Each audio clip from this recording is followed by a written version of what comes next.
Arizona, Colorado, Indiana, Michigan, New Jersey, Tennessee, and Virginia. Listen up. WynnBET is now live in all these states, and the excitement of Wynn Las Vegas has finally landed in online sports betting and casino play. From boosted parlays to live in-game offs on every major sport, WynnBET gives you the tools to win. Sign up today for your risk-free $1,000 sports bet. Download the WynnBET app now or visit wynnbet.com to start winning. You are listening to Dove Valley Deep Divers with Erick Trickel and Lance Sanderson. Ball comes out of the hands of Newton.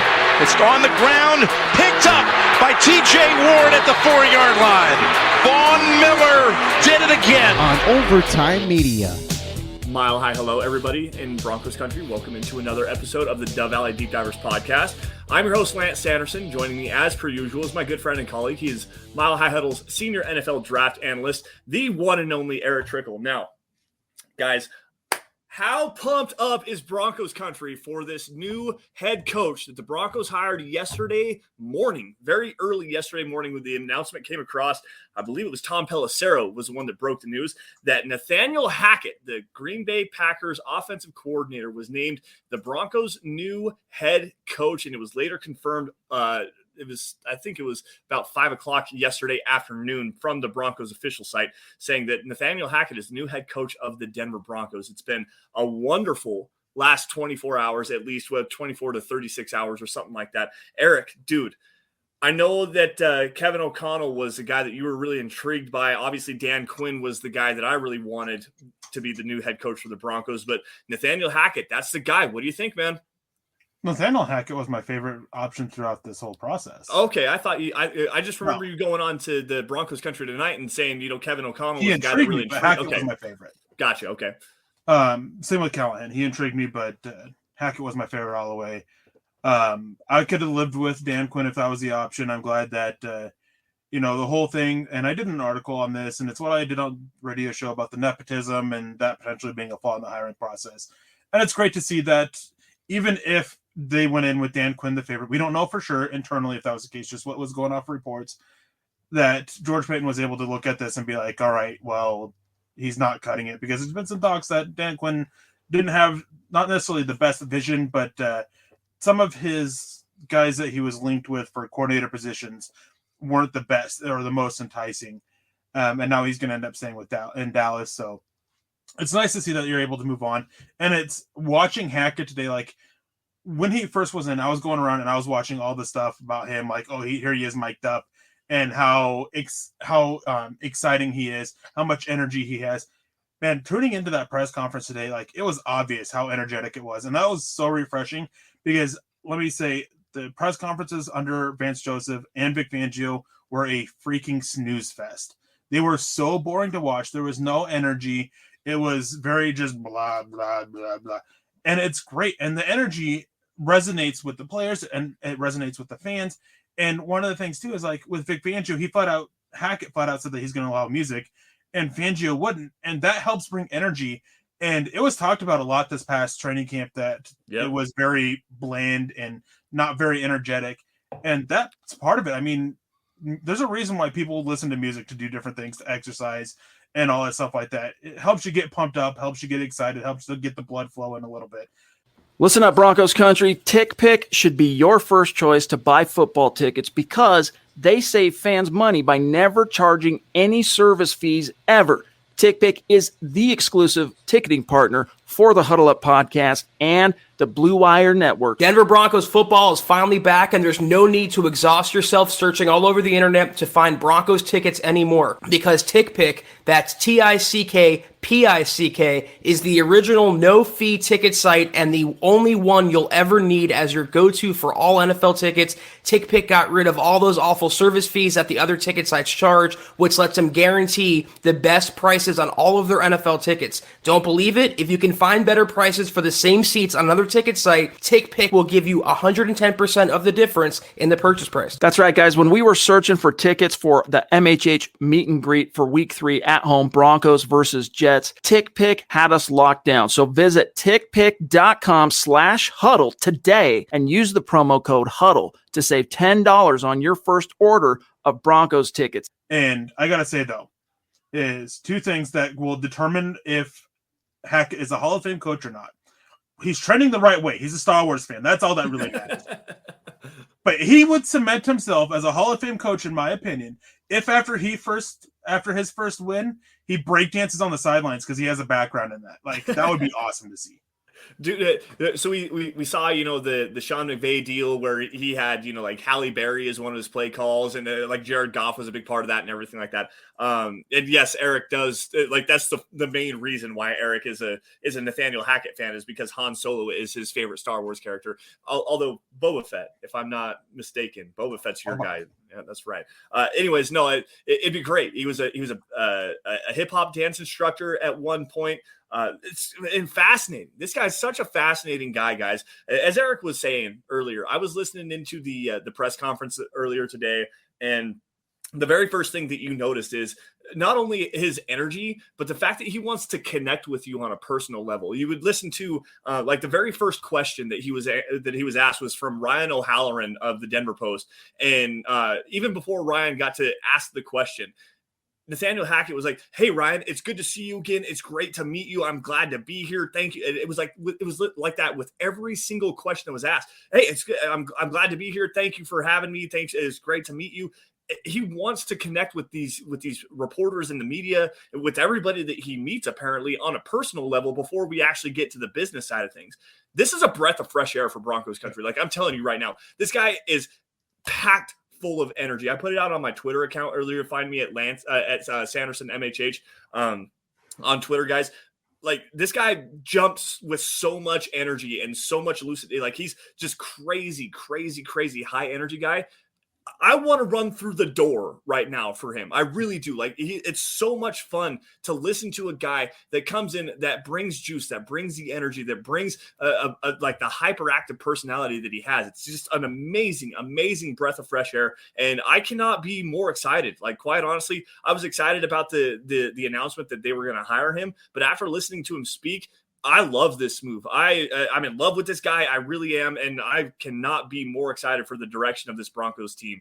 Miguel jumping in here on go ahead, Eric. Excuse me. And Miguel jumped in with some stars. Thank you, Miguel. We appreciate that. He says, "Sup, fellas? Loved Hackett's interview today. Cool energy." Eric, what's the deal with the interview block for the running back coach? I want to touch on this because by the rules the NFL has, Green Bay cannot block Adam Stenavich from interviewing for the offensive coordinator position. He has not been promoted, which doesn't give them the right to block him. It's not viewed as a lateral move. He's the offensive line coach and passing game coordinator. An offense coordinator is a jump forward. However, it seems to be that he kind of has the agreement that he will be the offensive coordinator. And from what Green Bay Packers reporters are saying, he's going to get a pretty substantial raise, and he himself is turning down the role for it. And it's kind of seems to be a little bit of a spin from the Green Bay side.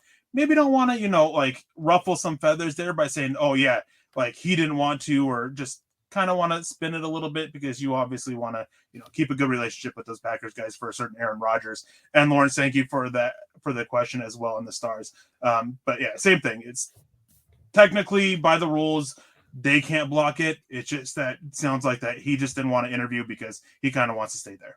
Yeah, which is unfortunate because Adam Stenavich was the guy that we talked about on the Dove Valley Deep Divers podcast a couple of weeks ago prior to Nathaniel Hackett getting hired yesterday, obviously. We talked about Stenavich as a guy that was a rising star and could have potentially been a guy that Nathaniel Hackett named for his offensive coordinator. Doesn't sound like Luke Getsy is going to get that. I think he's going to go to Chicago from the sound of it. But Stenavich was a guy that Eric and I both had our eyes on. Michael jumping in here says, "I'm a Packers fan. You're getting a great coach in Hack. Hope he does great for you guys, and I'm wishing you all the best." Well, Michael, thank you for joining us today. We appreciate you for that, and we appreciate the kind words. And hopefully, man, I'm pumped for Nathaniel Hackett. I really am. Travis jumping in here, throwing some stars around. We appreciate you, Travis, like we appreciate you every single day on the Huddle Up Podcast Network, especially here on Dove Valley Deep Divers. Good evening, Lance and Eric, Broncos country. Happy Friday. I know it's early, but any word on any coaches here being retained by Hackett? Christian Parker. That was one that I was going to say. It doesn't sound like Zach Azzani is going to be kept around. And the one that was kind of surprising to me, and I guess not really a surprise, Mike Munchak. It seems like he's going to be on his way out with Nathaniel Hackett admitting earlier today in his press conference they want to run more outside zone stuff that doesn't really align with what Mike Munchak likes to do with his offensive linemen, more power gap stuff inside zone. Doesn't really teach the outside zone game very well. So it seems like Mike Munchak might be on his way out. Bill Kolar was a name that seems like he's going to stick around. I think Reggie Herring, the linebackers coach, was going to be another guy that stuck around as well. But as far as the offensive staff is concerned, it seems like sweeping changes on the offensive side of the football. Eric, have you heard anything different than that? No, I'm fully expecting basically the whole offensive staff to be turned a little bit. Things still sound a little up in the air with Zach Azzani. Chris Cooper, there's a possibility of him getting a promotion there to be the offensive line coach. He has experience in the outside zone scheme. Mike Munchak, he has experience coaching it as well, but his bread and butter is the inside stuff, the gap and power. And Curtis Modkins is another name that seems to be up in the air. Sounds like most of the defensive staff will be retained. There are a couple guys that may be on their way out. John Pagano is one of them. Sounds like they want to keep Bill Kolar. It sounds like a couple of the quality coaches on the defense side as well, maybe switched out for younger guys that Nathaniel Hackett or Ejiro Evero kind of wants to bring in if he ends up getting the job, of course. But Christian Barker's basically been confirmed that he will be sticking around. Okay. He's got a connection to Hackett going back to Green Bay, where Denver hired Christian Barker from. Mm-hmm. So it sounds like that he'll be sticking around, which is great. I mean, I think that if Ejiro Evero, if he gets the job, I said this before, and I think it was in the group chat with Lance, and I may have tweeted out as well. I think Evero is on his way to a head coaching position within the next 5 years. And if he gets that, then you have a guy right there in Christian Barker that you can end up promoting to replace him.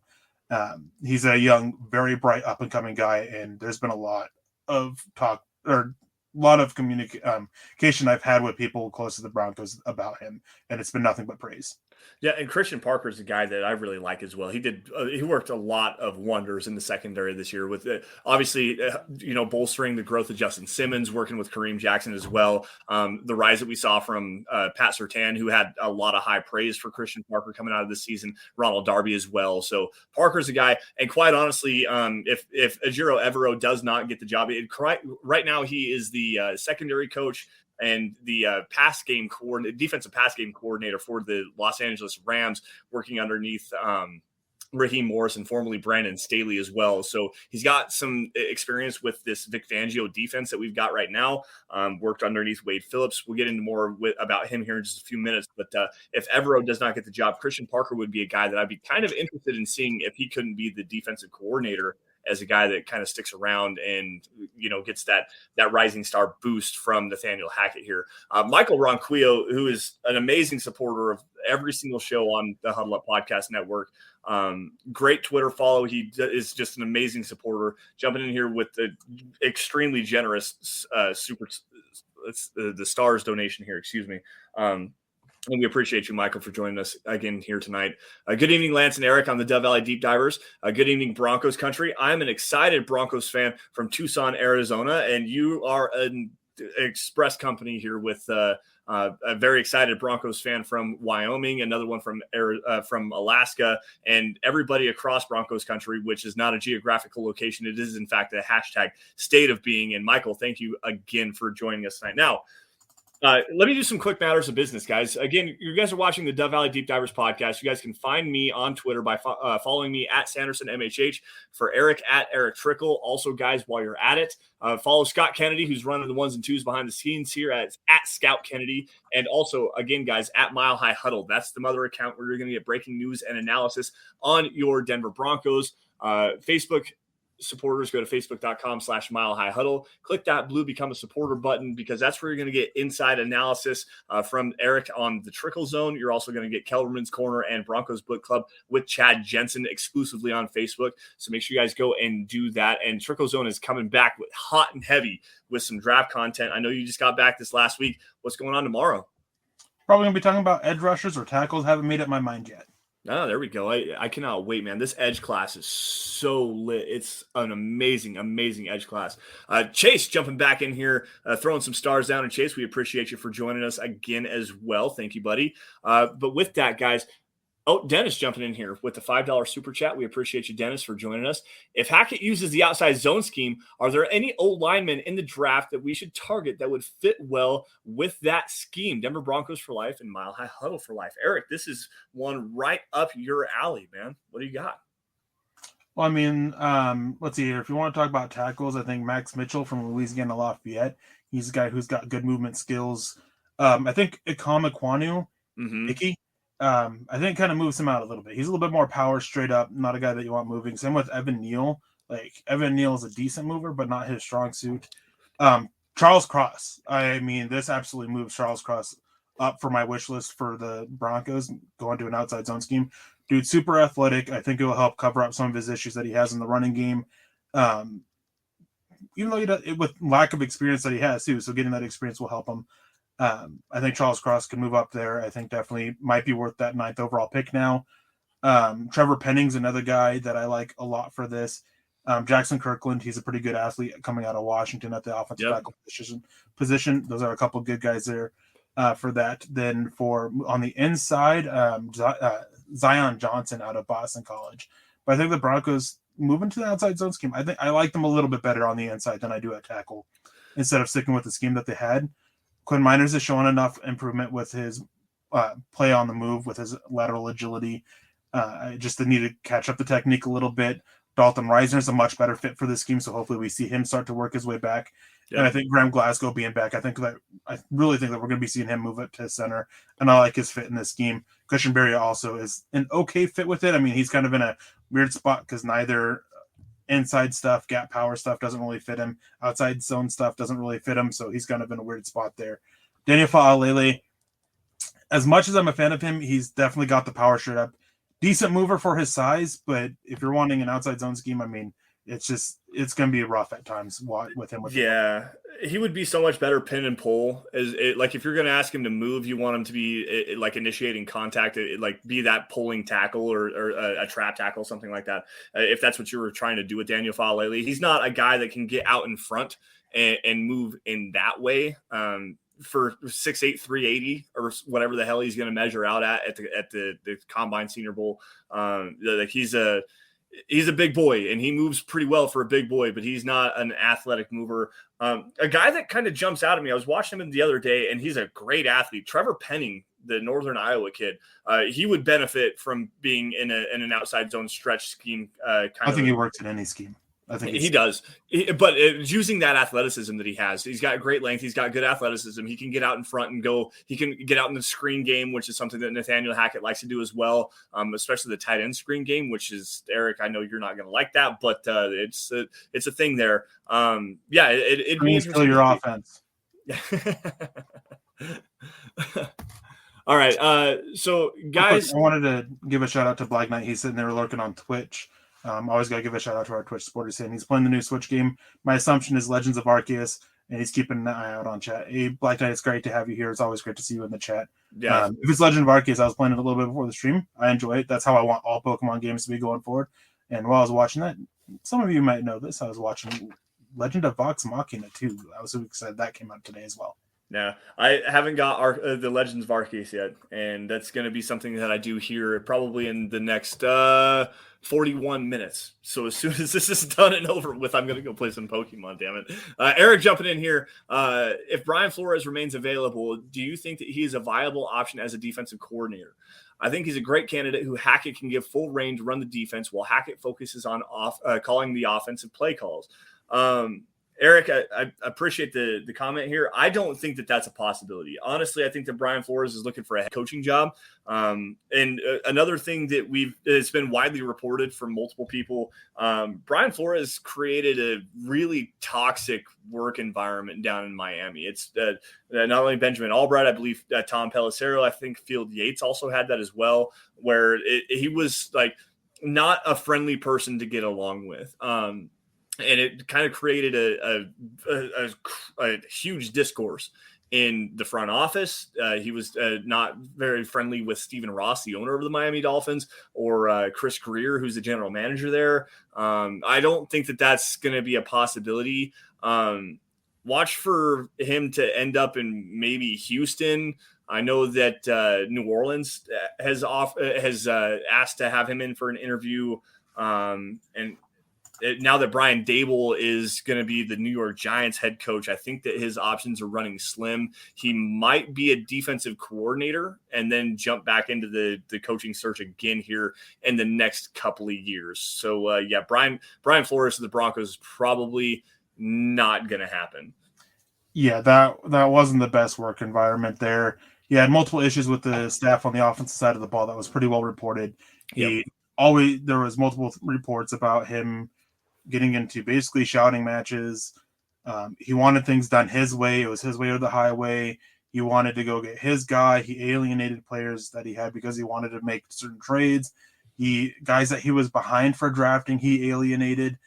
It was a bad work environment there. And I think that if he doesn't get a head coaching job, which is very likely, we're going to see him probably on a staff for somebody that maybe Josh McDaniels go with with the Raiders, maybe back somewhere with the Patriots in some fashion, but things aren't looking good for him at the moment. Everybody thought the Giants, they really wanted to build around Daniel Jones, and they went and got Brian Dable, who supposedly wanted to work with Daniel Jones in the first place. So it's going to be interesting. Yeah. Travis Weber jumping back in here. Who do you see as the number 2 running back behind Javonte Williams, Pookie? Is it going to be Mike Boone? They re-signed Melvin Gordon. I actually saw an article that talked about free agent targets for all of the teams, and it said Cordero Patterson.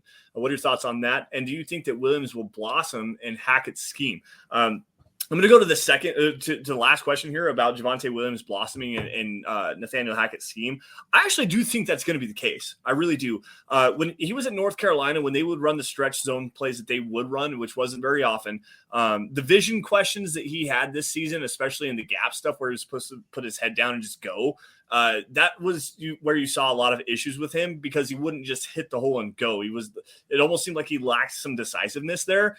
When you get him to stretch and get the offensive line moving, he actually works a little bit better that way. So I do think that it's going to help his vision problems as well. And when you open up some holes like that for him, obviously we know the tackle breaking ability that he does have. So I think that's going to be a big boost to him. As far as a number 2 running back behind him, Boone seems to be the likely option. I wouldn't mind bringing back Melvin Gordon at the right price. I think that there's an option there. If you can get him back, I put out on my Twitter feed a while ago, and Erick still gives me grief for it. At 5.2 is his market value. I'd be okay with it. I'd love to have him back. I would much rather have him at like 2.5, maybe 3 million at the most. But Gordon seems to be an intriguing option to me. As far as draft options, that would be probably the preferred option. Erick, what kind of mid-round running backs could be available that would fit this outside zone scheme if you have got a chance to take a look at some of those guys? I mean, it's not really mid-round, but James Cook out of Georgia would be a fantastic addition. Yeah. He really balances out what Javonte Williams wants to do. Sincere McCormick out of University of Texas, El Paso would be a good option there. He's got some pretty good speed to be kind of that. Not good speed to be a home run hitter. He's got great burst and good balance to help be part of that 1-2 punch and help really wear down a defense. The guy I was thinking of with the speed to be a home run hitter is Pierre Strong, I think out of South Dakota State. Yeah. I mean, dude's explosive, get the ball in his hands. You want him working in space, one read and go. Everything just seems to line up for him with what the Broncos are doing. And he's probably could be had a little bit later than mid-round, somewhere late day 3. Yeah. I'd have to go back into it. I actually have an article up on milehighhuddle.com that you guys can go check out that talks about 5 options in the draft to replace Melvin Gordon. You do actually. The Tyler Algier kid from BYU, I think that's a pretty decent option as well. Let's see here. I do like CJ Verdell from Oregon, but Erick, you were kind of reminding me that he had a pretty big injury later towards the later end of the season, which definitely puts his draft stock into some question there. Sincere McCormick is another guy. I do like Max Borgi out of Washington State as far as his own stretch kind of a scheme. I like the receiving ability out of the backfield. He's more of a later round kind of a guy, but that's another guy that I would kind of take a look at. Andrew Baker jumping in here. Love for my DVD bros. What's up, man? What's our free agency looking like? Who do we get or who do we get rid of? I haven't really taken a look into the free agency aspect of things as of right now. As far as retaining guys, I'd like to see Malik Reed get a restricted free agent tender and see him brought back. Obviously, tackle is a need. Right tackle is a need. I'll write with Bobby Massey, probably not in the new scheme for Nathaniel Hackett. I'd really have to go and take a deep dive on it. Edge defenders is something huge for me this year. Denver desperately needs edge defenders, and that's even if they keep Bradley Chubb this year, which there's rumors that he could be potentially involved in a trade going to Green Bay for Aaron Rodgers, or maybe even up to Seattle for Russell Wilson. If that's a movable piece for sure. But even if Bradley Chubb stays, the Broncos need edge rushers. So that would be where I would look at. Names off the top of my head, I'm not sure. Eric, do you got anybody? Not off the top of my head, no. Okay, and sorry, Andrew, and come back to us on that. Like I said, I've been kind of following the head coaching search mostly for the last couple of weeks, and getting started on some draft preparation and stuff like that. So, Andrew, come back to us on that one, and we'll give you a much better answer as far as some specific guys to watch out for. Rodney Garcia, nothing to say, just showing some love on Facebook, and we appreciate you for joining us. Michael Ronquillo as well, a couple of times here. So, again, thank you, Michael, for showing up and showing us some love like you do every single week. Now, guys, I want to get into this here because we kind of talked about it a little bit, but Nathaniel Hackett, man, this guy is, like I said, he's so full of juice, so full of excitement, so full of energy. He speaks so well. He engages everybody that he talks to. I want to give you guys just a little bit of background here on him. I did a little bit of work on him. He's 42 years old, married with 4 kids. He started playing football back in the early 1990s as a middle linebacker. So as an offensive coordinator now, he started playing on the defensive side of the football. He was a middle linebacker, a long snapper, and a short snapper. So he was also on the special team side of things, and that was at University of California, Davis. He became a grad assistant and was a quality control coach and a linebackers coach at UC Davis after majoring in neurobiology. He was actually in the middle of a lab that he was talking about. It was about a 10-hour long lab, found his love for football, got the opportunity to become a grad assistant, and then chose coaching rather than going to becoming a brain surgeon or something like that. He still finished his degree, though. He did. Yes, he did finish his degree. He has been an offensive and defensive quality control coach at multiple different stops along the way. He was also a special teams coach and special teams coordinator, I believe, as well, including stops at Stanford. He was an offensive quality control coach at Tampa Bay and at Buffalo. He was the offensive coordinator at Syracuse, going back after his time as a quality control coach in the NFL, went back to the college ranks, became the offensive coordinator at Syracuse, then jumped back to the NFL with stops at Buffalo, Jacksonville, and then obviously at Green Bay. He's got 20-plus years of coaching experience dating back to the early 2000s, and his father is actually well-known and highly respected in NFL circles. His name is Paul Hackett, with 40 years of experience, mostly as a quarterback, wide receiver, and tight ends coach, and also as a passing game coordinator.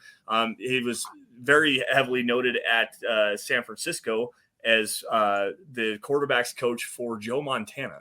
So that would lead you to believe that, and honestly, obviously with the quote that Nathaniel Hackett gave us today, was going to be a West Coast passing scheme. So yeah, which shouldn't be surprising with what he grew up in, right? And around. Yep. It was weird seeing this thing that he's going to be bringing in Doug Marone's offense. When there was an interview with him, might have been not long after he was fired or just after he got the offense coordinator job, where he made a comment about how basically the schemes that when he was the offense coordinator, the schemes that he was running weren't what he really wanted to do. It was what the offensive coordinator or the head coach wanted to do. And that he always loved the outside zone scheme, the West Coast stuff. And he was, I think it was just before he was hired with Green Bay, because he talked about how he was excited to get this opportunity to get on to be able to work on an outside zone scheme as explosive as the Shanahan system is firsthand. So, I mean, it always seemed like he was intent on heading to this kind of offense. Yeah. It was really a breath of fresh air, and we talked about it just a little bit ago. He was saying, a lot of outside zone with the play action passing game, taking shots down over the field, and when they run some straight drop back stuff, it is going to be the West Coast passing scheme. So a lot of what you saw in Green Bay, for the most part.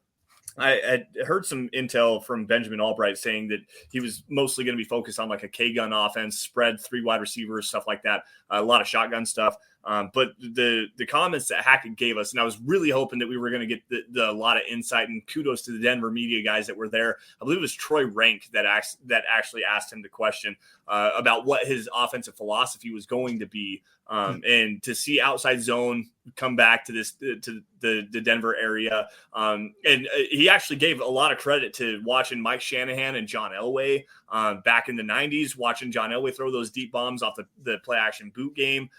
So it sounds like we're going to go back a little, blast from the past with this offensive scheme, and I'm here for it. I really am. Scott, what were those comments you had pulled up here? Let's grab a couple of those really fast before we get into some more things that Erick had articles typed up here. Rodney jumping in here. Good evening, Lance and Erick. I hope you guys are having a blessed day. Today is a great day for Hackett. So stoked that he's what he's going to bring to the table. Excuse me. Go Broncos, Rodney. I cannot agree more with you on that one. I'm super pumped. Steve jumping in here, nothing to say, just showing some love, and we appreciate you for that, Steve, and thank you very much for joining us on the Dove Valley Deep Divers podcast. Now, Erick actually dropped let's see, George jumping in here. Erick, we know he's got to be a good coach because he's a Star Wars fan. Denver Broncos for life. I made this joke on Twitter, and I don't think that Vic Fangio could even tell you what Star Wars is. And I make a joke about it, but it kind of speaks to the energy a little bit and being able to connect with people, because having a wide range of interests and stuff, like, it helps you connect with different people. It's why I can't connect to anybody. My interests are very limited. But seriously, he uses that to bring additional energy to it. The interviews about him having Star Wars lingo, Star Wars names, Star Wars planets as part of his play calls helped him connect with players at multiple stops that he had. He's using that to help connect with them and figure out things that they want, because as he said in the press conference today, somebody asked him if he was going to bring more of that to Denver, and he flat out said it's going to depend on the players too. Like, if they don't want it to be that, it's not going to be that. So it's interesting, like the Star Wars fan. Obviously I'm going to make a bunch of jokes about it, being a huge Star Wars fan myself, if you couldn't guess, but there's more to it that builds off that. Use napkin, you got to go, man. Star Wars is trash. Yeah, I'll put you on. You broke up on my end for a second there. All I heard was you say, use napkin, you got to go, Star Wars is trash. And that's awesome, man. No, it is fun. So think about Nathaniel Hackett here for just a minute and go back to even just a couple of years ago. I believe it was when the Rams played in the Super Bowl against the Patriots just a couple of years ago with Sean McVay. And they were using like Halle Berry and Johnny Depp, I think, was another one. They had like multiple different famous actors and actresses and singers. Justin Timberlake was another one where they use those as their audible calls and check calls and stuff like that. Even Peyton Manning would do stuff like that, where he would have, like, for example, I don't have a specific one, but like, for example, he'd have like Lynch, speaking of about 49ers now GM John Lynch. And then the next week they would want to run that same play call, and they call it Stanford. So like Stanford, whatever that would be at the line of scrimmage, to get them into that same kind of the same idea, using words and terminology based like wordplay to be able to create the offense at the line of scrimmage. I don't know if that's what Hackett's really going to try to do here. That might be the verbiage that he uses as far as trying to simplify some of the heavy lingo West Coast calls that he grew up with, is, watching Paul Hackett run around with Joe Montana and stuff like that. So it's going to be interesting. It really is. I've said it multiple times. I'm excited for the direction of this team right now. Travis jumping back in here. I know everyone is hoping for an upgrade at quarterback, but curious to what you guys think how Locke will do in this system. Erick and I actually talked about this just briefly prior to coming onto the show.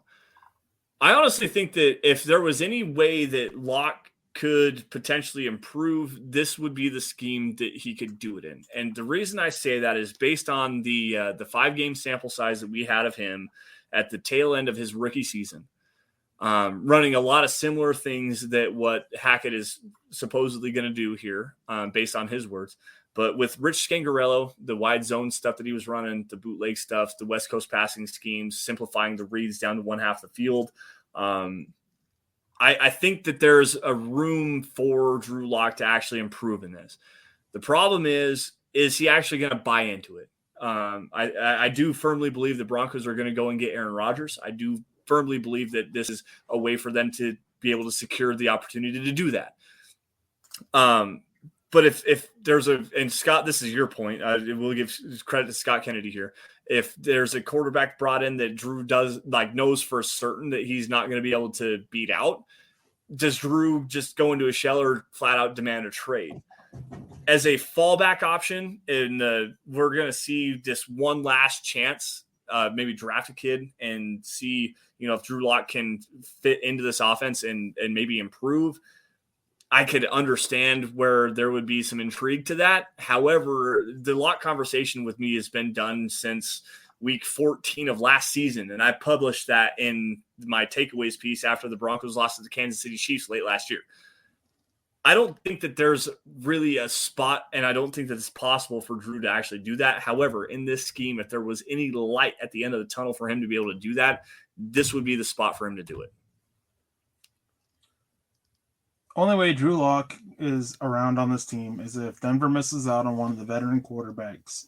Yeah, and they go in and they end up bringing another Teddy Bridgewater level tier quarterback for him to compete with. And it's not looking good for Drew Lock. I mean, George Paton only gave Drew Lock last year because he felt he owed it to John Elway. Those are George Paton's words. Now you have a new coaching staff. And I mean, the last coaching staff, they were kind of done with Drew Lock after 2020 as well. There's no one in Denver now to sit there and keep going to bat for him to try to keep a job. To stay in Denver. There's none of that anymore. I have a hard time seeing him be on this roster come next August. I think that he eventually gets moved. And I think part of the reason why is I'm not trying to throw shade or anything about that, is that the craziness that's coming with him. It's almost Tebow-esque with how much it is of a quarterback who goes out there and consistently plays poorly and is hyped up to be so much better than he is. It's weird. And it seems like that George Paton kind of seems fed up with it a little bit and wants to move on. Yeah. I'm fed up with the conversation too. I think that a lot of people in Broncos country are fed up with the conversation. I think that at this point, that conversation's had its own lifespan and it's pretty much expired, and people are looking forward to the new chapter that we have right now. I mean, obviously you got a new head coach. There's more than likely going to be a new quarterback brought in and new ownership. This is a completely different franchise over the next 6 months than it was 6 months ago. Well, look at it. A year ago, and a few weeks anyways, no owner situation, no idea when the resolve of that's coming in. John Elway's your general manager, and you have Vic Fangio as your coach. New coach, new general manager, and new owners are coming. I mean, I will fully expect the announcement that this team is being sold this next week. And with that is George Paton and Nathaniel Hackett, they can't sit around waiting for a quarterback to develop. I think that this new quarterback is going to put the pressure on them to go get either Russell Wilson or Aaron Rodgers, probably more likely Aaron Rodgers, because they need to start winning and turn this thing around. Yep. Otherwise, they're gone. The new owner will have no ties to them, and they'll be gone. So it's kind of a thing of keeping their job, security around too. Yeah. Rodney Garcia jumping in here with a quick question. Do you guys think the Broncos will draft a quarterback? And if so, who would you guys like? I do think they're going to draft a quarterback. I just don't think it's going to be in 2020. I think it's going to be in 2024 I guess 2023 or 2024. And I would rather it be 2024, and I would much prefer it to be Caleb Williams. Just going to throw that out there. Or Casey Thompson, the kid out of Texas. I believe that he transferred as well. I think he went to Nebraska. I like what he had there. No, I don't think the Broncos are going to draft a quarterback this year. If they do, it's going to be a late round guy, maybe a Bailey Zappi. I firmly believe the Broncos will trade for Aaron Rodgers. I'm going to put that out there right now. I firmly believe the Broncos are going to trade for Aaron Rodgers, and that is the starting quarterback for the Broncos for the next 3 years. Now, with that, you have to not do what the Green Bay Packers did and draft a quarterback right behind that and not let Aaron Rodgers know that. You have to bring him in and say, okay, you can stay here as long as you want to. We would love to have you here. However, the investment at the quarterback position does not stop with you. It does not. We will continue to invest in the quarterback position because it's the most important position in all of sports. So in the next 2 years, we will draft a day 1 or day 2 quarterback as a succession plan to help us move into the future.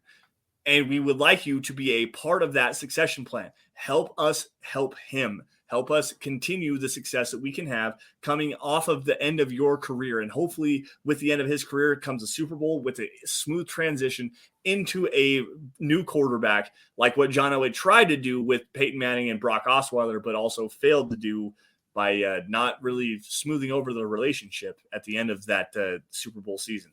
That's just my personal opinion, and I would love to see that happen. My opinion is you draft a quarterback every single year, period. Yes. Whether you have a franchise quarterback or not, always draft one.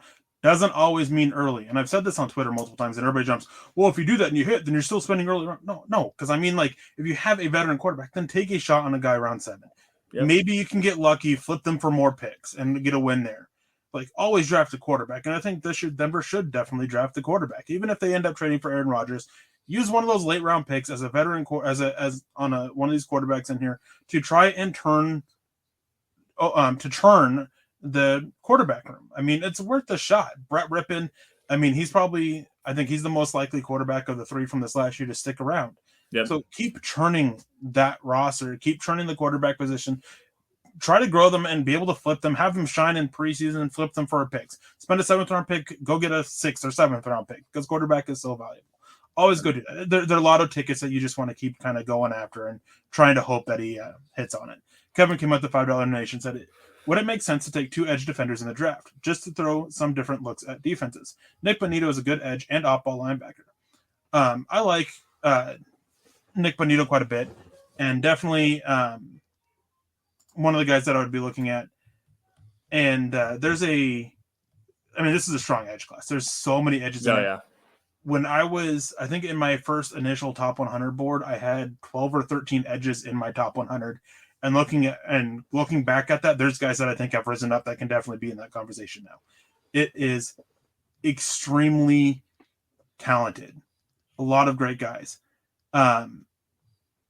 And so definitely can. But a lot's going to depend on what they go and they trade for Aaron Rodgers, if they do. And on that note, it's like trading for Aaron Rodgers, 39-year-old quarterback, how long you have, like, you don't worry about that. You need to go and you need to turn this around.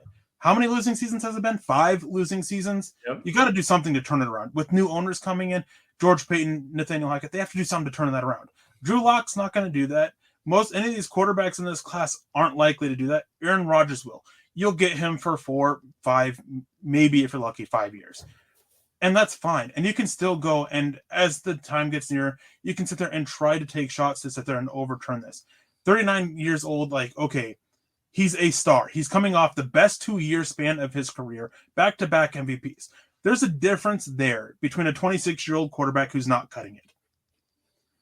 But anyways, back to edges. It's one of those positions that you should take edges every single year. I mean, yep. Edges, corners, and quarterbacks. Those are the 3 positions every year. Always at least use 1 draft pick on them.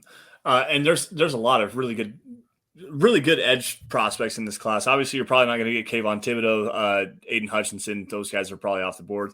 David Ojabo is a guy I really like. It depends on what the defensive scheme is going to be. I would like to see if the Broncos don't use their number 9 overall draft pick to trade for a guy like Russell Wilson or Aaron Rodgers, something like that. If you're going to stay at number 9, David Ojabo is a guy I really like. George Karlaftis as well. There's some strength concerns there. And I know that Erick has actually heard some interesting information about Ojabo, Karloff is potentially dropping into the second round because length and strength concerns, which I can definitely see that.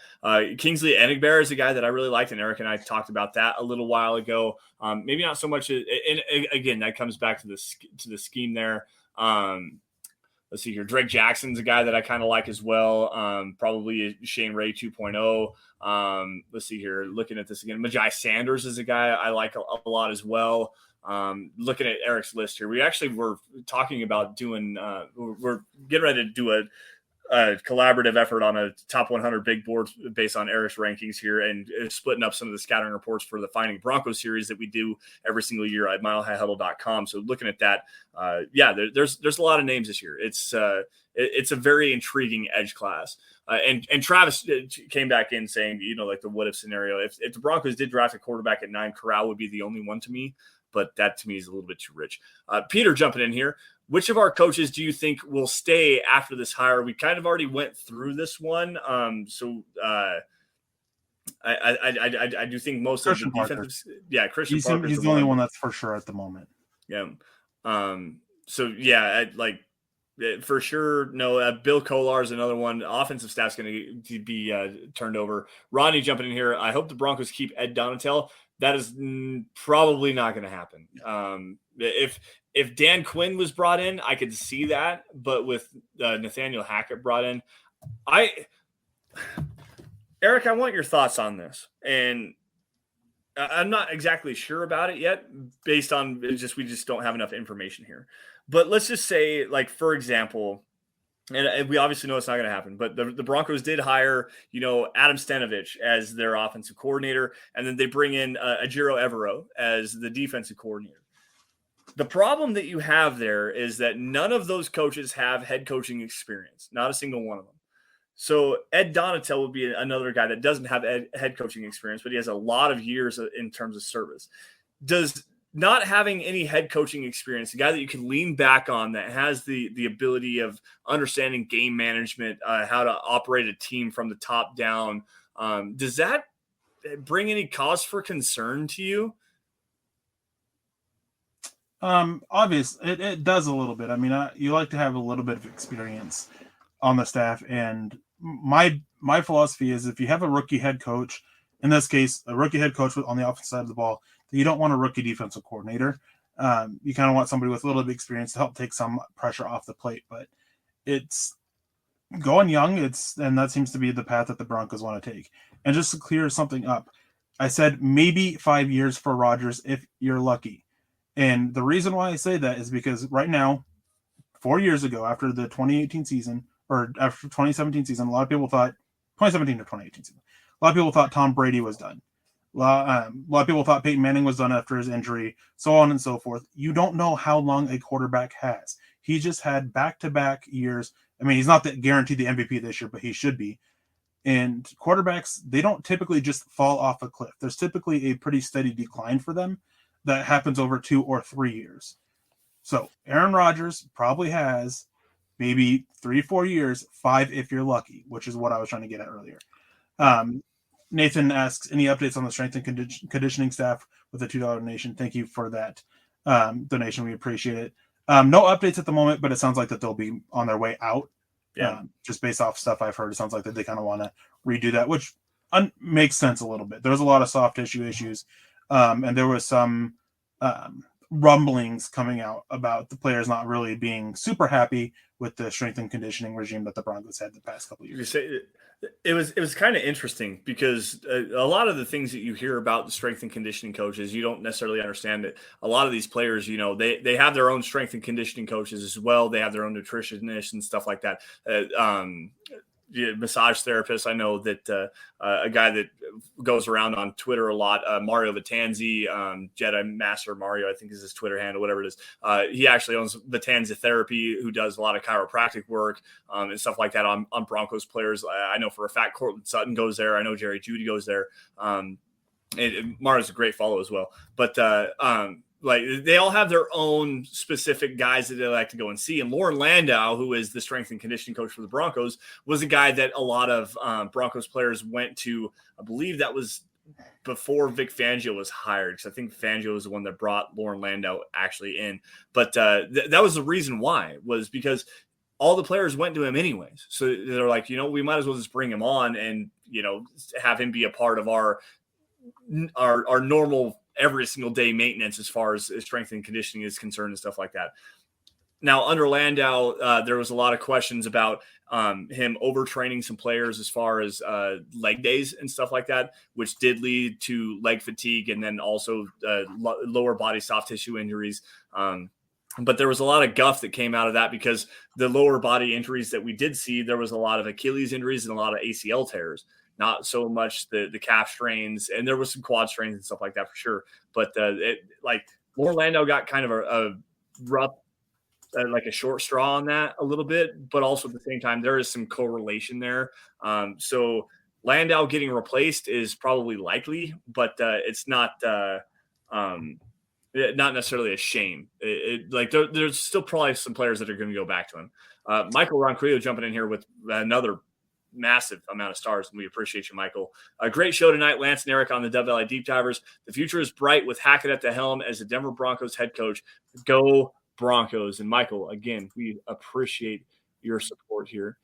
Michael is in for about $50 tonight. Holy cow. And Michael, thank you. We really appreciate that. That means a lot to us. And again, we always appreciate you for joining us and shouting us out on Twitter and everything that you do for us. So thank you again.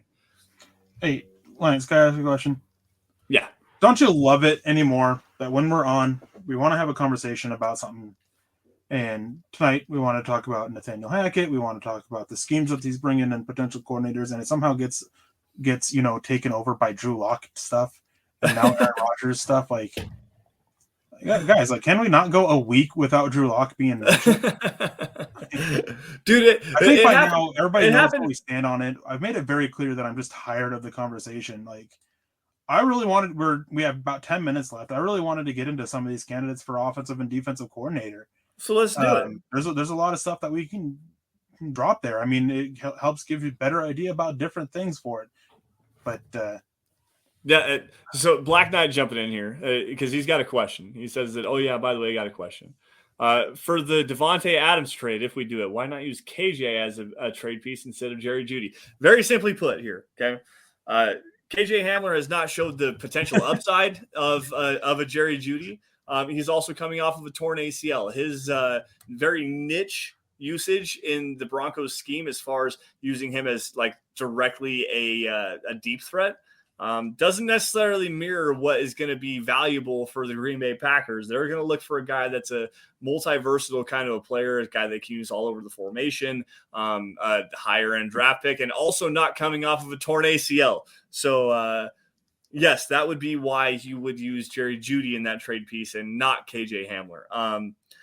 Now, do I want to pull that off? No. The trade piece I'm looking for is Tim Patrick here. Why would you not use Tim Patrick instead of Jerry Jeudy? The salary cap situation in Green Bay is kind of prohibitive on that one because they are $44 million over the cap right now. So Tim Patrick coming off the extension that he just got would be kind of hard to trade there. But if you're looking to get Devontae Adams, you don't want to pair him with Courtland Sutton and Tim Patrick. There's too much of the same kind of body type there, a lot of the same abilities and skill set. You want to have Devontae Adams playing the Z role, which is what Tim Patrick typically plays. Courtland Sutton playing the X role, which is the boundary receiver on the outside, and then use Jerry Jeudy in the slot. That would be the ideal way to go about that if you got Devontae Adams in, which, by the way, I'm fully all about. If the Broncos can pull that off and they get Aaron Rodgers, you want to see a grown man cry? Because that's going to be me. Who has two thumbs and is going to cry about Aaron Rodgers? This guy right here. Yeah, and basically it's kind of what Lance says. Devontae Adams is probably top 3 route runner in the NFL. Jerry Judy's good, but he's not on that level, and it's just complementary skill sets. Real quick, a couple comments before I came back to the super chat here. Kalea, I hope I said your name right, says Drew. People still suck on Drew. LOL. It's great to see you in here. I don't remember seeing you in the chat before. If it has, it's been a while. It's great to see you back. DBA says, get used to it, boys, until someone is named starter, and probably after that, people are going to talk about the quarterback. I was talking about hearing Rodgers last year. And it makes sense. And the Rodgers talk last year got talked about ad nauseum because, I mean, is he going to be traded? Is he not? there's a much more realistic chance that he gets to, and so it's going to come back up. But I think at this point, we've seen enough of Drew Lock to know that he's not going to be the guy. Doesn't mean he can't be a solid or good NFL quarterback. He's not the guy. He's not the franchise guy. And more so, my point is that we come in with, I want to talk about something very specific. And obviously, we let the chat kind of dictate the conversation, but we would be talking about something not even related to Drew Lock or the quarterback position, and it just gets overtaken by Drew Lock stuff. Yeah. There's more to talk about with the Broncos than just the quarterback position, and sometimes we just like to do about that. Deshaun Barub, hopefully I said your name correctly, with $1.99 says, who's supposed to be on the staff with experience? Good question. We just have to wait and see how the staff gets turned out. Still waiting on that. A lot of dominoes still to fall. Kyla. Okay. Kyla and Kyla her. And this is a new name for us. So thank you for joining us on DVDD tonight. And we hope to see you back more often. And thank you for joining us. Yeah, guys, as I'm looking down the rundown, I had to kind of force everything that I had for Nathaniel Hackett in on, that as far as his background, his dad's background, and stuff like that. But as far as what else I have here, what scheme Nathaniel Hackett wants to run. We have Erick wrote a really good article earlier today on 5 players that benefit the most from Nathaniel Hackett getting brought on. There's another article that's going to be dropping here soon of 3 to 5 players. Did you narrowed it down to 3, right? Or was it 4? 4. Something 4 players that don't benefit from Nathaniel Hackett's hiring. We were going to get into that as well. Offensive and defensive coordinator positions. We kind of touched on that a little bit, but we had this is Dove Valley Deep Divers, guys. We go deep into these things, and getting hung up on Drew Lock or Garrett Bowles or whatever mess you guys want to talk is a little frustrating sometimes. We love you guys joining us. We definitely do. Don't get us wrong, but we have so much to get to tonight. We got a 15-minute Drew Lock diatribe from Lance again. But I see this as a great chance to kind of try to change it back a little bit. Nathan says, any scheme preferences for defensive coordinator? And yes. Everything seems to be that they kind of want to stick with what Vic Fangio did. I saw somebody early in the chat talk about Gus Bradley, and I think that you can just throw that out. There doesn't seem any intent whatsoever to go to a heavy cover 3 system. So I think they want to stay with that. That's why Evero is so well liked. I mean, not just his connection with Nathaniel Hackett. I mean, I believe Evero was Hackett's best man. They've remained best friends, remained in close contact. I mean, he's a bright guy. He's up and coming. There's a lot to like about Evero. But he's worked so much under Vic Fangio and Brandon Staley and Raheem Morris, Raheem Morris this last year, which is all running basically the same system. He also worked under Wade Phillips, Monte Kiffin, and Dom Capers as well. And he's probably going to bring a little bit of everything from those schemes to kind of build his own scheme. But it sounds like the basis of his scheme is that Vic Fangio defense. And that's something that's one of the reasons why George Payton didn't want to fire Vic Fangio. He wanted to keep the defensive scheme intact. It's one of the reasons why Ed Donatel was not necessarily rumored to be, but mentioned as a possible defensive coordinator candidate to stick around as that, because it would keep the scheme in place. That seems to be what the Broncos want to do defensively, is keep this defensive scheme in place, which is great because we saw how effective it can be against Patrick Mahomes and Justin Herbert, both of whom had some really bad games against the Broncos during Vic Fangio's tenure. So it makes sense that they want to keep it in play, and I think that's what they're going for. Yeah. It definitely does. And like you said, Ajiro Evero worked under Wade Phillips, worked under Vic Fangio, Raheem Morris. He started off with Monte Kiffin as well. So he's been in cover 1 schemes with Wade Phillips. He's been in Tampa 2 with Monte Kiffin. He's been in 2-4-6 schemes, match quarters under Vic Fangio. Raheem Morris this year, who's doing a lot of the match quarter stuff as well. Dom Capers early in his career, that was a cover 3 scheme that he ran down there in Houston. So Ajiro Evero is a guy that's very intriguing, and I didn't actually hear it. So if you said it, I do apologize for repeating it. But offering in Wade Phillips blitz schemes and pressure schemes up front with the front 7, the heavy A gap pressure, the twist stunts that you're going to get, and then cornerback pressure. Wade Phillips ran a lot of cornerback pressure, safety pressure coming off the edge. That's something huge to me. If you're going to add cornerback pressure and then run a cover 4 scheme or a cover 6 scheme, or even 2-man with 2 deep safeties, you're asking your linebackers to do a lot, which then screams to me that Josie Jewell and Alexander Johnson, they're not coming back. Like Jonas Griffin doesn't even necessarily have the athleticism to do that. Like Baron Browning is your guy. So if you're going to ask Ejiro Evero to come in, have Wade Phillips pressure schemes, and then run cover 4 on the ass end of that, you're looking for linebackers that know how to move. And that's a scary proposition with the scheme of personnel that the Broncos have currently right now. Like that's not something I'm looking forward to there. It'd be interesting to see how they fill it out for sure. But yeah. Rodney Garcia, any free agent suggestions for offensive tackle? Not right now, Rodney. We kind of answered this earlier. Go back and check it out. We haven't gotten into the free agent stuff yet, so we appreciate you for joining us and throwing some stars around. We'll come back to you on that one. Give us a couple of weeks to get past the Senior Bowl, probably between the Senior Bowl and the NFL draft. Or the combine, the scouting combine. We'll do a good deep dive on free agency. Eric, what do you think? Just a couple weeks here? Do something probably like that. Yeah. Right after the Super Bowl, maybe we'll do a free agent kind of free agent prime or something like that, and get back to you on that stuff, guys. And I want to bang through a couple questions here before we get going. Todd Ossendorf said, Eric, unless you foresee a switch to a 4-3 defense? No. As I was saying, it seems like they want to kind of stick with the 3-4 front. Peter Middleton asks, which players will be fearful as they don't have a skill set for Hackett? And then there was another one. There's actually a super chat here. I'm going to grab that really fast. That was talking about which would most benefit from it as well. And that was actually part of our planned topic about it. I have I have an article up about guys who benefit from not the scheme change, but from Hackett being hired. And then, which talks about the scheme a little bit. And then 4 players that should be coming up soon about who aren't benefited. It's all focusing on offense, with the defensive stuff still somewhat up in the air. Well, we have an idea what they want to do. We don't for sure. Dalton Reisner moving to an outside zone scheme is majorly beneficial for him. Huge. Lloyd Cushenberry's kind of in a weird spot. Garrett Bowles has helped out a little bit. He's kind of got the ability to work in both of them, and both schemes. Javonte Williams, if he can clean up his vision a little bit and make those one reads and go, it would be very beneficial for him. Noah Fant, he's going to finally have a creative play caller who can use him a little bit better. Hopefully this helps him keep engaged and keep him motivated. That definitely seemed to be part of the issue last year. Graham Glasgow, I think he's fine out of the way. He can work in any scheme. Quinn Miners, if you improve that technique, he showed the flashes on the movement with his movement to be able to work in an outside zone scheme. I kind of like the what he can bring to it. Natani Moody, though, and it sucks because his family's so nice and everything, and there's some big supporters of it, but he's not the most agile. He's not the best with his lateral movement. It's doesn't seem to bode well for him. And then, I mean, not wanting to talk about it, but Drew Lock, the scheme benefits him, but the whole change of personnel or the coaching staff, the changes with the front office doesn't. So it's going to be interesting there. He's had 3 years under his belt.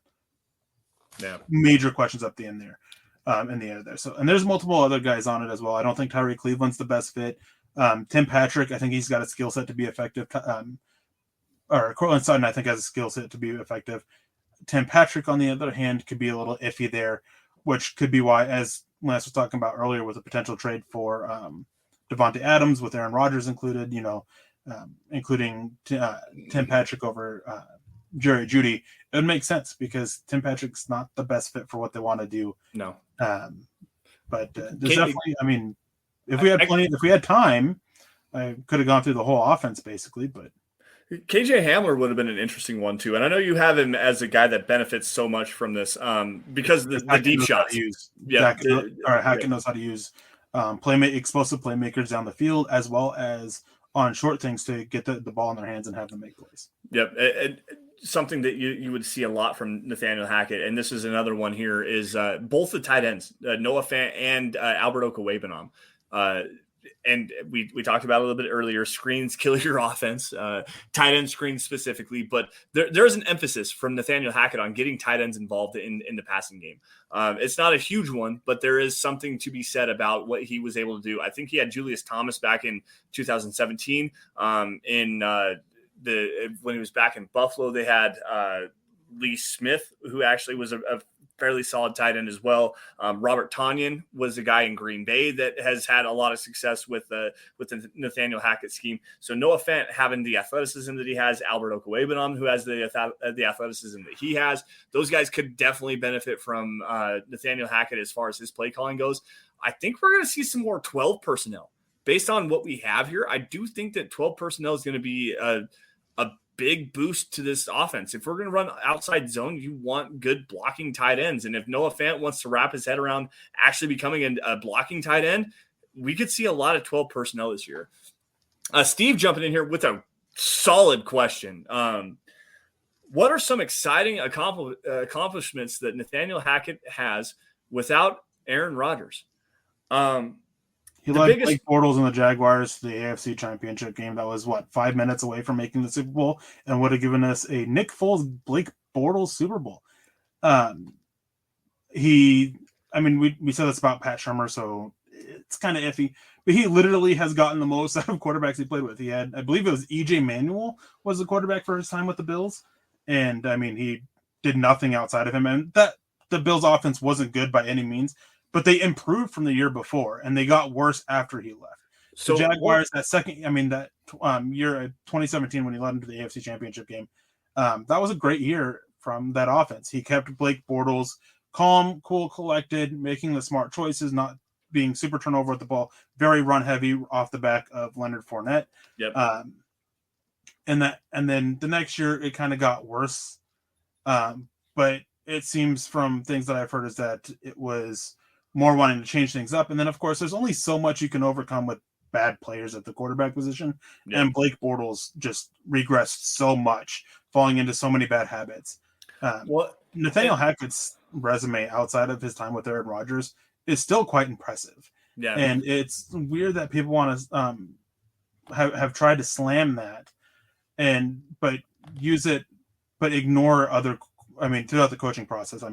Is people are using that to slam Hackett, trying to cover up the issues with the same concerns that other coaching candidates have. So, there's a lot to be impressed with Hackett outside of his time with Rodgers. The one thing that I want to interject here is the fact that he understands what his players do best and how to accentuate their strengths. Blake Bortles was obviously not a very good quarterback. He got the best out of him, but he understood that Leonard Fournette was the guy that was going to carry them there, and he fed him. That offense was number 5 in the NFL, and kudos to Scott for the reminder on that. They were number 3 in the NFL in rushing that year as well. Like, Leonard Fournette was one of the best running backs in the NFL. Go back to his time at Buffalo. They had EJ Manuel, I believe it was JP Losman was there as well, and another no-name quarterback. But they also had CJ Spiller and Fred Taylor at the running back position, top 5 in the NFL in rushing that year. He understands we're not going to live and die on our quarterback. We're going to understand that we have to run the football, play some solid defense, but we're going to put our players in the best positions to succeed. And that to me is something that you have to have with the coaching, with the head coach, or especially an offensive coordinator, or any coach to be specific. But you have to understand putting your players in the position to succeed and then getting the most out of them has to be paramount. It has to be the very first focus of your philosophy as a coach in any facet. So to me, that's where Nathaniel Hackett shines above some other coordinators or some other coaching candidates that were out there, because he's already done that at multiple different stops. So that's a glowing endorsement of him from me anyways. Yeah. And it seems like, and I think it was Andrew Mason who tweeted out that in his first year as the offensive coordinator in Buffalo and in Jacksonville, they led the league in rushing attempts. Yep. There's a lot to it. And Kevin 7 with a $2 donation says, any speedy wide receivers in the draft? And then there was a comment here from Peter Middleton that I want to address too, asking if we could do the whole and dive into the offense and who fits, who doesn't kind of thing for the with Nathaniel Hackett scheme and everything next week. And I think next week, we're going to move on to the draft a little bit, and I'm thinking mock draft time. That'll be a good time to be able to jump into those speedy wide receivers that we have. And then Malcolm Brown with Eric Kina has too much to know. I wouldn't know. I haven't left my house I've only left my house twice since Christmas. So. Being able to work from home, I really don't leave often, but it sure sounds to be. And Steve jumping in here, throwing some more stars. Thank you. I'm getting excited and a great show. And with that, guys, we're already, almost 10 minutes over our time limit here. So we're going to wrap it up here. And thank you all for joining us on the Dove Valley Deep Divers podcast. We appreciate every single one of your guys' support. You guys can follow us on Twitter by finding me at Sanderson MHH. And for Eric, at Erick Trickel. And also for Scott, running the ones and twos behind the scenes, at Scout Kennedy. Also, guys, while you're at it, make sure you guys follow at DVDD_pod to find out what our topic is every single Friday. Also at Mile High Huddle, which is where you're going to find all of your breaking news and analysis regarding the Denver Broncos. There's film breakdowns, opinion articles. We're going to be covering a lot of this coaching search, getting into the NFL draft and stuff like that. All of the articles that you're going to get, finding Broncos, the scouting reports, you're going to find it at Mile High Huddle for sure. So make sure you guys are following that.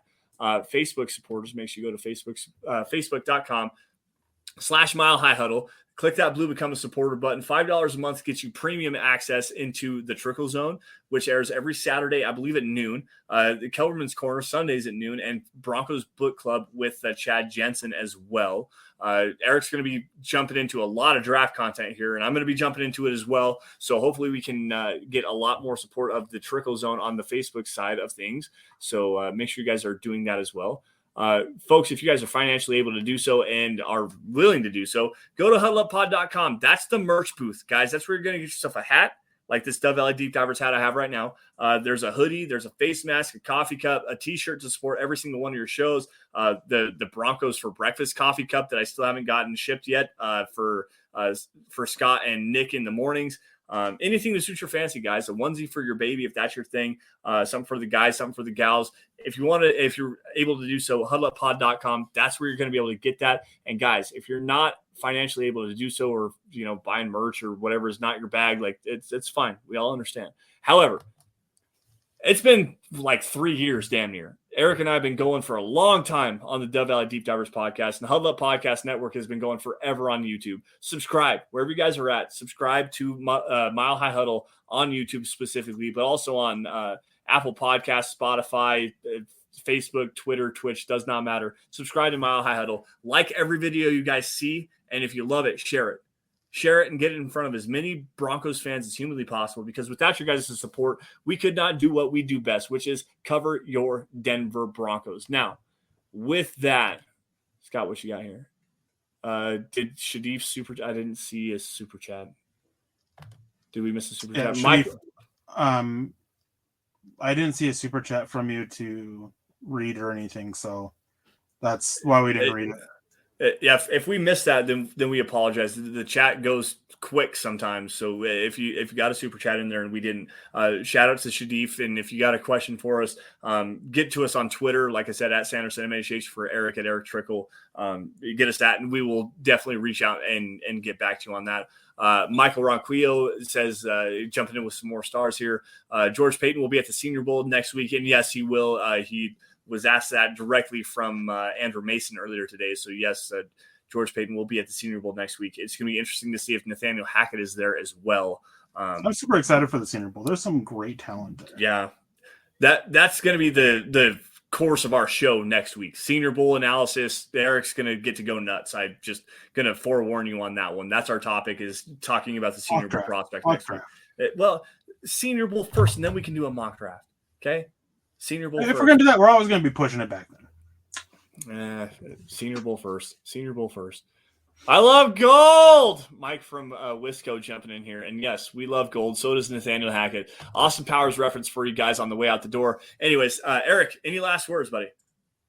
Yeah, I mean, there's somebody in there that was saying that he doesn't like this hire in the chat. Would have been interesting to hear why, but I mean, it's no guarantee that Nathaniel Hackett works out. Obviously, coaching hires, you just never know. But there is a lot to be optimistic about with Hackett, with his press conference. Very energetic. He's a people person. He knows how to delegate. There's a lot to be excited about. Just got to go get him that quarterback to let him go out there and have a successful team. Yeah. Quarterback means everything. It really does. Shadif, this is the super chat that came through. It was just a blank dot on submission. You were not charged, so just so you know, if you do got a question for us, again, please, maybe before we get out of here, but please come at us on Twitter if you get the opportunity to, or even in the YouTube comments after the fact. Ask your question down there. I'll be looking for it, and we'll get your question answered for you for sure. Anyways. Quarterback is the big thing. If you don't have the quarterback, then you can have the best coach in the world.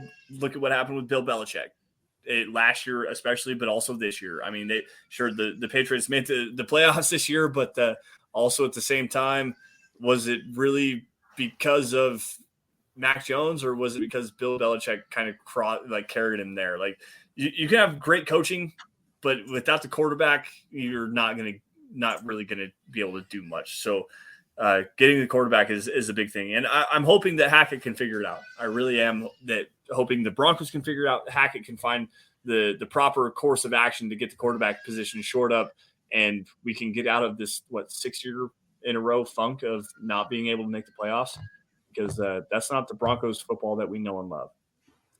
But anyways, guys, that's Shadif jumped in here. Well, I kicked in $25. Just wanted to emphasize the trenches, defense and pressure, etc. Defensive line is something that this Broncos team is going to have to really look at. Again, the edge rushing position is it's a dearth of talent, quite honestly. Malik Reed is not a reliable guy that you can, depend on every single week. Still weak in the running game and seems to get a lot of cleanup sacks. He's not even a Robin to a Batman. He's more of the mayor of Gotham City, more so than he's actually like a Batman or a Robin. He's just kind of a back behind the scenes kind of a player. Jonathan Cooper as well. I like Andre Mintz. I think there's some potential there. Cooper as well. But depending on what the scheme looks like going forward, the edge is definitely going to be a problem here. Interior defensive line, I like Draymond Jones. I like Shelby Harris a lot. There's going to be some depth that needs to be addressed here. Mike Purcell probably on his way out. Deshaun Williams not under contract for next year. So the trenches, especially defensively, as far as applying pressure to the quarterback, is definitely a huge concern. And Shadif, we thank you again. Again, you weren't charged for your super chat, and we appreciate you for joining us. And hopefully, I answered your question in the correct way there. And just gotta say this: Aaron Rodgers being called the drama king is perfect. Perfect. Chef's kiss.